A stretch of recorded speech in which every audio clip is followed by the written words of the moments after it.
Assalamualaikum warahmatullahi wabarakatuh. Oke, sahabat excellent, pada video kali ini kita akan membahas materi kimia ya, yaitu materi kelas 11 ya, sesuai dengan request kalian, yaitu tentang termokimia. Nah, apa sih termokimia itu? Termokimia itu adalah ilmu yang mempelajari tentang aliran panas yang terjadi dalam suatu reaksi kimia. Termokimia. Nah, termo itu sendiri berasal dari kata termos ya, yang artinya adalah panas. Nah, oke. Jadi, kalau kita berbicara tentang termokimia, nanti kita akan berbicara tentang panas atau aliran panas, atau kita sebut ya, panas itu sering kita sebut dengan kalor gitu ya. Nah, di dalam termokimia ada beberapa hal yang harus kalian pahami. Yang pertama itu adalah konsep entalpi, atau disimbolkan dengan H ya, entalpi dan H, dan perubahan entalpi atau delta H. Nah, entalpi itu sendiri itu didefinisikan sebagai jumlah dari semua bentuk energi dalam suatu zat ya. Oke, entalpi itu adalah jumlah dari semua bentuk energi dalam suatu zat. Nah, entalpi itu juga sering juga disebut dengan isi kalor. Nah, gitu ya. Oke, saya tuliskan di sini, entalpi itu juga kita sebut dengan isi kalor, nah, atau isi panasnya gitu. Nah, sedangkan perubahan entalpi itu adalah perubahan kalor yang terjadi pada suatu reaksi kimia. Nah, untuk menghitung, jadi sebenarnya untuk entalpi itu dia akan tetap konstan itu selama tidak ada energi yang masuk atau keluar dari zat. Nah, untuk entalpi itu sendiri kita tidak bisa menghitung berapa besarnya entalpi, tapi yang bisa kita hitung itu adalah perubahan kalor atau perubahan entalpinya. Dimana untuk menentukan nilai ya, untuk perubahan entalpi atau delta H-nya itu kita bisa mengurangkan entalpi produk. Nah, kita kurangkan dengan entalpi reaktan. Jadi HR ini adalah simbol untuk entalpi gitu ya, entalpi reaktan, atau bahasa lainnya adalah P reaksi. Sedangkan delta HP ini adalah entalpi produk atau hasil reaksi ya. Oke. Nah, itu tentang entalpi dan perubahan entalpi. Nah, yang tidak kalah penting juga yang harus kalian tahu ya, ada beberapa istilah juga di dalam termokimia ya, ada namanya sistem dan lingkungan. Nah, tadi kita udah bahas entalpi, udah bahas perubahan entalpi juga. Nah, ada juga yang perlu kalian pahami itu adalah perbedaan antara sistem dan lingkungan di dalam suatu termokimia. Yang namanya sistem itu adalah reaksi yang kita amati, sedangkan lingkungan itu adalah yang berada di luar sistem. Nah, misalkan saya berikan contoh ya. Nah, oke, contohnya itu misalkan kita ingin kita mereaksikan misalkan magnesium ya, magnesium ini kita reaksikan dengan HCl misalnya. Nah, magnesium kita reaksikan HCl di dalam tabung reaksi. Nah, ini kita reaksikan di dalam tabung reaksi ya. Oke, direaksikan dalam tabung reaksi. Nah, kalau ada pertanyaan yang mana sistemnya gitu ya, yang mana sistem, yang mana yang merupakan lingkungan. Nah, gampang sekali. Sistem berarti yang kita amati. Siapa yang kita amati di sini? Yang kita amati itu adalah reaksi antara Mg dan Cl. Berarti yang menjadi sistemnya itu adalah Mg dan HCl, ya kan? Sedangkan lingkungannya siapa? Lingkungannya itu adalah yang berada di luar sistem. Siapa yang berada di luar sistem? Yaitu dinding tabung reaksinya atau tabung reaksinya. Maka yang menjadi lingkungannya di situ adalah tabung dan udara yang berada di sekitarnya. Nah, itu dia. Jadi itu ya caranya, karena sering juga di dalam soal itu kita diminta untuk menentukan siapa yang menjadi sistem, siapa yang menjadi lingkungan dari suatu reaksi kimia. Nah, jadi sistem itu adalah yang kita amati, sedangkan lingkungan adalah yang berada di luar sistemnya. Nah, contoh yang lain, misalkan kita mereaksikan antara misalkan urea gitu ya, urea kita reaksikan dengan air misalnya. Nah, misalkan kita mereaksinya di dalam panci gitu ya, kita misalkan nih direaksikan di dalam panci. Nah, siapa yang sebagai sistemnya? Yang sebagai sistem itu adalah yang kita amati. Siapa yang kita amati? Yaitu urea dan air. Sedangkan yang menjadi lingkungannya di sini itu adalah panci dan udara yang berada di sekitarnya ya. Oke, bagaimana sahabat excellent? Paham ya untuk membedakan antara sistem dan lingkungan. Oke, nah selain entalpi, selain kemudian ada perubahan entalpi, ada sistem, ada lingkungan, ada juga yang harus kalian pahami, yaitu tentang reaksi eksoterm ya. Biasanya reaksi atau lebih tepatnya reaksi yang terjadi pada persamaan termokimia itu ya. Nanti ada namanya reaksi eksoterm dan ada namanya reaksi endoderm. Oke, kita lihat lagi untuk reaksi eksoterm dan reaksi endoderm. Berikutnya adalah reaksi eksoterm dan reaksi endoderm.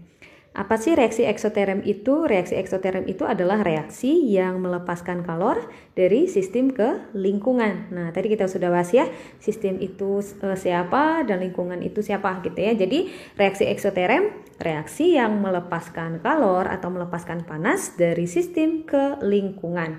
Nah, ciri-ciri dari reaksi eksoterm ini adalah delta H-nya bernilai negatif atau delta H-nya itu kecil dari 0.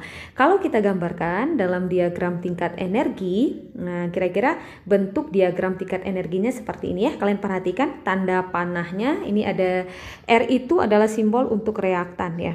Oke, R itu adalah reaktan, sedangkan P itu adalah produk. Nah, kalian lihat ya, posisi panahnya dari reaktan ke produk itu arah panahnya dia ke bawah dan nilai delta H-nya itu adalah negatif. Oke. Nah, berikutnya reaksi endoderm. Kalau reaksi endoderm berarti reaksi kebalikan, reaksi yang menyerap kalor dari lingkungan ke sistem. Kalau exo tadi dia melepaskan kalor, kalau endo berarti dia menyerap kalor dari mana? Dari lingkungan ke sistem. Ciri-ciri dari reaksi endoderm itu adalah delta H-nya bernilai positif atau delta H-nya besar dari 0. Nah, kalau kita gambarkan dalam bentuk diagram tingkat energi untuk reaksi endoderm ini, kalian perhatikan ya, perhatikan arah panahnya dia ke atas. Nah, di sini R, jadi dari reaktan, oke, dari reaktan menjadi produk ya, menjadi produk. Kalian lihat ya, ini tanda panahnya ke atas. Kalau pada eksoterm dari reaktan ke produk itu tanda panahnya dia ke bawah. Nah, jadi perbedaannya itu kalau dari perubahan entalpinya, kalau eksoterm dia bertanda negatif ya, nilainya nanti delta H-nya, kalau endoderm dia bernilai positif. Nah, oke, sahabat excellent, supaya kalian lebih jelas ya mengenai diagram tingkat energi eksoterm dan tingkat energi endoderm ini kira-kira untuk apa sih? Karena ada juga beberapa soal yang memberikan semacam bentuk diagram tingkat energi reaksi eksoterm dan endoderm. Nah, nanti kita diminta menentukan, nah ini kira-kira termasuk dalam reaksi apa. Nah, oke, kita lihat untuk contoh soalnya. Oke, sekarang kita lihat untuk contoh soalnya ya. Soal yang pertama katanya tentukan apakah reaksi di bawah ini termasuk reaksi endoderm atau reaksi eksoterm. Nah, gampang sekali ya sahabat excellent. Kalian ingat lagi bahwa ciri-ciri dari reaksi endoderm itu adalah nilai atau delta H-nya bernilai positif ya. Kalau untuk endoderm dia delta H-nya bernilai positif dan eksoterm delta H-nya bernilai negatif. Jadi dengan konsep itu kalian bisa menjawab soal kalau menemukan soal yang seperti ini. Nah, yang mana yang merupakan reaksi endoderm dan eksoterm? Kalau yang A kira-kira masuk ke reaksi apa? Ya, betul sekali, reaksi eksoterm. Kenapa reaksi eksoterm? Karena delta H-nya bernilai negatif. Nah, jadi yang A termasuk reaksi eksoterm. Oke, yang berikutnya yang B. Termasuk reaksi apa?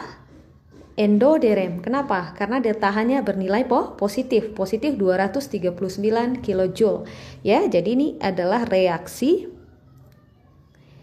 endoderm. Reaksi endoderm. Untuk yang C, reaksi eksoderm atau endoderm? Eksoterm ya, gampang sekali ya sahabat excellent. Jika nilai dari delta H-nya diketahui, kita bisa menentukan apakah reaksi itu termasuk dalam reaksi eksoterm atau reaksi endoderm dengan melihat nilai dari delta H-nya apakah bernilai negatif atau bernilai positif. Nah, ingat lagi tadi, reaksi eksoterm itu artinya adalah reaksi yang menyerap kalor dari lingkungan ke sistem ya, dari lingkungan ke sistem. Oke, sorry, ini masih ada sambungannya ya. Sambungannya itu ini adalah CH menjadi ya CH3OH. Nah, jadi reaksi antara C ditambah 2H2 ditambah setengah O2, maka terbentuklah CH3OH. Nah, untuk membentuk CH3OH, maka dia harus menyerap kalor sebesar 239 kJ. Nah, gitu cara bacanya. Kalau yang B, karena dia reaksinya endoderem, kalau endoderem artinya dia menyerap kalor, ya kan? Endoderem itu dia menyerap kalor. Nah, cara bacanya adalah untuk menguraikan CH3OH menjadi C ditambah 2H2 ditambah setengah O2, maka dia membutuhkan atau harus menyerap kalor. Ya, menyerap kalor ya, kalau endoderem menyerap kalor sebesar 239 kJ.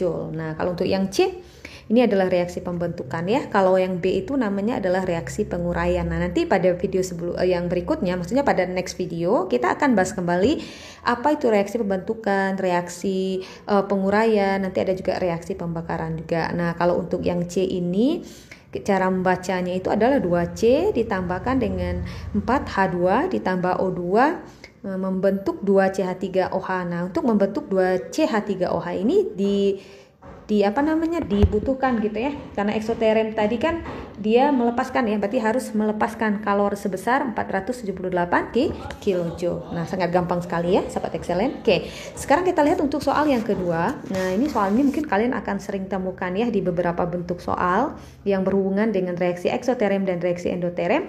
Makanya penting tadi kalian mengetahui diagram tingkat energi untuk reaksi endoterem dan reaksi eksoterem.